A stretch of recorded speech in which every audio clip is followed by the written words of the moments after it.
Welcome to day 5. Let's see how we are doing here. I have you outside, and I'll explain a little bit why I moved my seedlings to outside today. We don't have a sunny sky. We did a little bit earlier, but right now we've kind of got a gray sky, overcast sky. Great growth on our lettuce here. Actually, a little bit leggy. And the curled kale coming up nicely. Radishes are booming there. And we actually have some action going on here with our basil. Just started. And broccoli is coming on pretty strong there.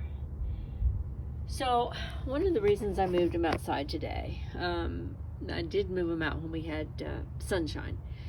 Wanted to give them some light because we have got some that are reaching for the light, and we don't want much of that to go on. We want to keep them as we want to get as much green in the way of leaves to feed the plant, because that's how the plant is going to feed its roots. So we really want to try and minimize reaching. The other thing that we have to address is we have got to address multiple seeds coming up in a single hole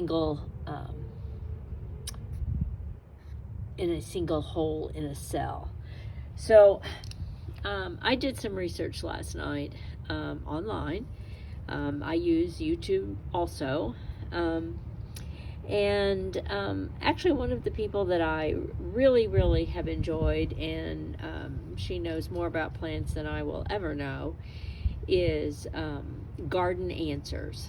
Laura on Garden Answers.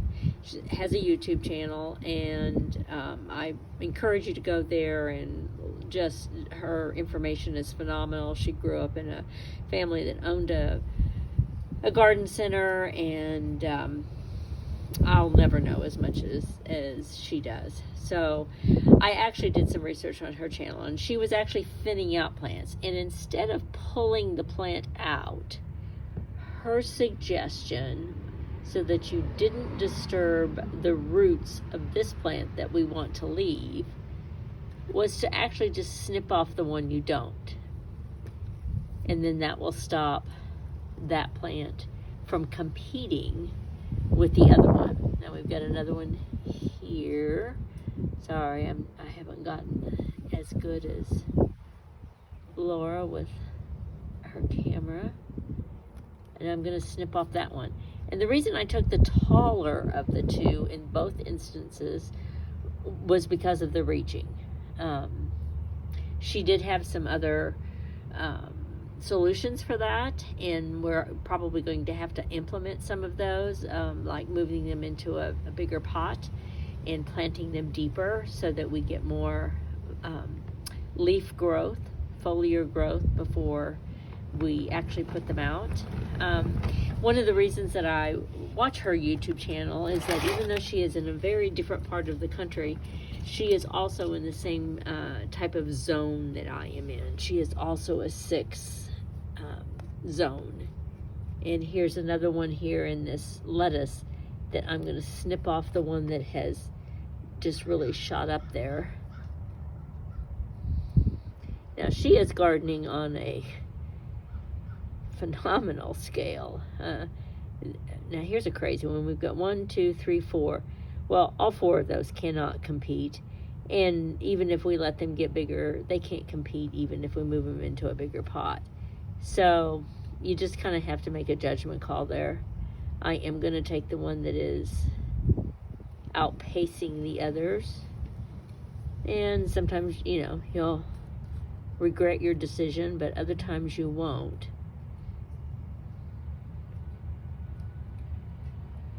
I'm going to take all 3 of the ones that were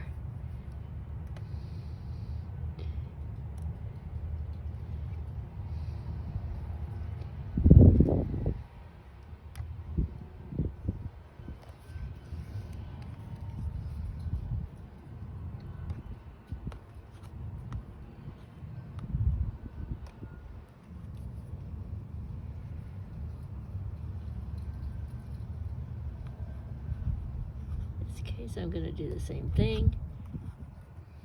So you get the idea. I'll go back in here and finish this. The other thing that you might notice is that I added what probably appears to be kind of like some white, light brown granular stuff to the top of my cells.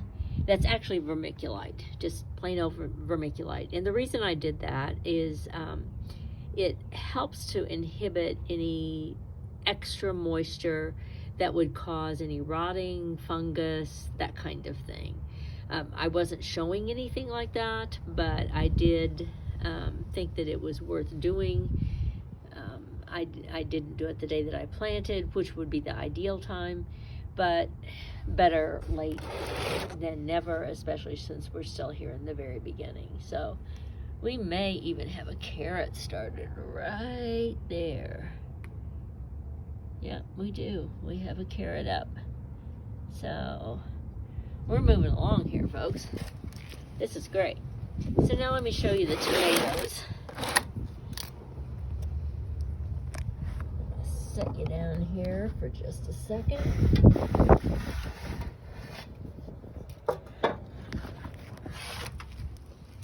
And here's our Brandywine.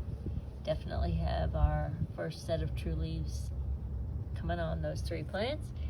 Our red cherry tomatoes, those are coming along quite nicely. And our beefsteak are developing theirs. And it looks like we have a 4th one that has come up there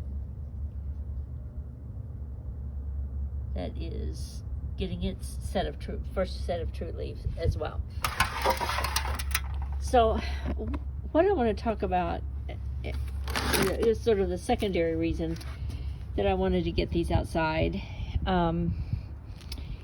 is that I wanted the plants that are up, I wanted to get them into the natural environment of airflow, wind, because you don't want heavy wind, but you do want a breeze going so that the plant can get used to moving back and forth. And what that will do is it will force the plant to toughen up its stalk. It will force it to be a stronger plant. And so by getting it outside, it's not time to plant it in the ground yet, but by getting it outside, you are slowly but surely giving it more and more resources to be a better plant when it does get outside and it's subjected to absolutely everything Mother Nature is going to bring its way. So that's part of the reason for bringing it outside today. I am probably going to have to cut or break apart my cells here. I'll probably have to cut them, but it looks like they're at least partially broken apart. Because the things that are coming up and getting closer to needing to be put into a larger pot, I'll have to do that. I can't leave plants that are coming on this quickly, this strong, in with growing in the same environment as I've got the parsley and the dill and chives and that have not come up yet at all. Again, when we get our second set of true leaves, then we're going to bury these up literally past the leaves that we are seeing right now, so that we will form a much more vigorous root system. And that's essentially what will happen with these as well. And the other thing that we'll do when we pot them into a larger container is that we will actually divide them. And that was one of the reasons when I put my holes, I put them on the diagonal, was so that when it comes time to pop this out of this cell, I will have the most amount of room to be able to do the division to get the 2 plants out of one cell. Now, a lot of people will only strive for one plant, one cell, And you're familiar with that if you get things at the garden center. It usually is one plant in one cell, but we're working to do with a few things here to do multiple plants in a cell so that we have a little bit larger crop with the smallest amount of growing space or seedling starting space. So again, we're not to division yet, and we're not to taking them out, but these ones that are really reaching, especially like these radishes, we're probably going to have to divide these here and get them out of the cells. And probably the same thing with the lettuce. We're probably not too terribly far off with that. The broccoli, not quite sure. I might have to do some more research on that. Quite frankly, that's an experiment for me. I have not grown broccoli before, so we're going to see how that goes. But we are very close with these tomatoes. We just need that next set of leaves to come on, and then we will bury these up to this height, and we will let them then come up from there. I'll probably take these and divide them before I do that, and do each one in a solo cup by itself, and then let that root system grow on as a single plant in a single cup, so that when I go to take it out of that, I'm not faced with a root system from each plant that has really intertwined itself under the ground. So that's another reason that you've got to look at the whole division process and the whole process of how many plants you have in a cell. You have to pay attention to that, because the roots are going to grow together. Now, obviously, the roots aren't going to grow together from here to here, but these two plants, their root system underneath that soil can be intertwined really quickly, and then if you were to leave them in there too long, you would have two plants that were so meshed together with the root system that you might lose one plant in trying to divide it, or you might lose both. So we're gonna try to avoid that. Sure that we're gonna have some fails along the way. I'm not a master gardener. I'm just somebody that enjoys doing this. This is something that is pretty new to me. I've done a lot of reading, a lot of watching other people do this, and thought, this is the year I'm going to try my hand at this. So, and you can see as the wind is blowing that these are moving around. So all this is doing is making these plants stronger, just bit by bit by bit. Just the fact that they're being moved around. Just kind of in your mind think about, okay, once this plant is in the ground and I can't protect it in any way. You get a great big old wind rainstorm, let's say, in late April. I want this plant, or May, I want this plant to be as strong as it possibly can be, so that we will get the produce from the plant, and that's the whole reason that we have started it in the beginning. So that's what I've got for you today. Everything is still nice and moist. And I guess I didn't address this, and this is a real important thing. One of the reasons that I will have to move these out of these cells and into a larger pot is that we're going to quickly be in a different watering method of watering than spritzing. We won't want to keep spritzing these. We're going to want to quickly move them to, like we have our tomatoes, where we have the holes in the bottom, and they're going down for their moisture, for their water. So we're going to be quickly into that with these, and so division and transplanting will probably come pretty soon here for the radishes, and maybe even the lettuce. Broccoli might be just a little bit behind, but that's exciting that we actually see that we do have at least one carrot that has germinated. So, and we've definitely got some basil coming up, so that's awesome. awesome, awesome. And I'll have to do some research on the cold tolerance of basil in my area. Would love to get it out there.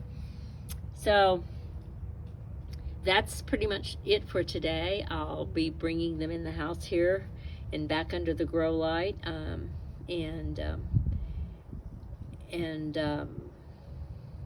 checking the water content. Was a little bit afraid moving them out here today when it was so sunny that we might have to water.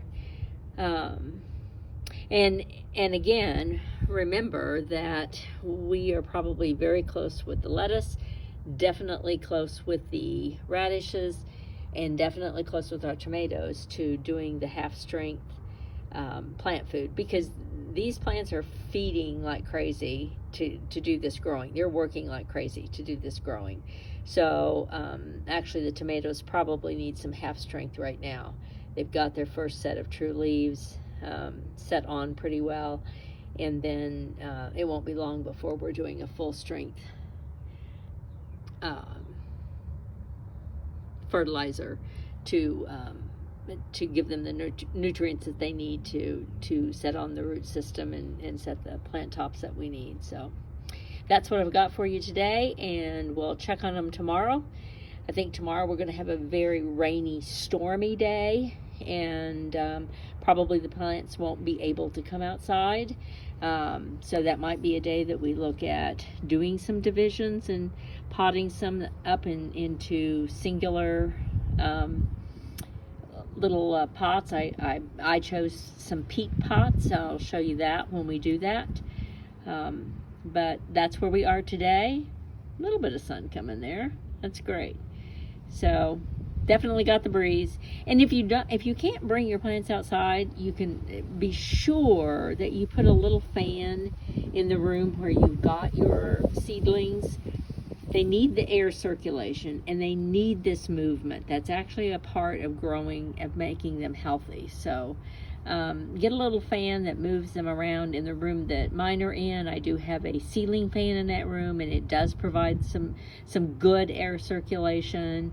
Doesn't move them quite around quite as much as a breeze like outside does, but that is an important part. So I added the vermiculite to be sure that I wasn't going to harbor any kind of fungus or that kind of thing, and then wanted to take advantage of the breeze that we had today and show you the progress that we've made. If you like what you're seeing, please like and subscribe. We would appreciate it, and we'll come back and show you what the next day holds, what it's brought. Every day there's something new.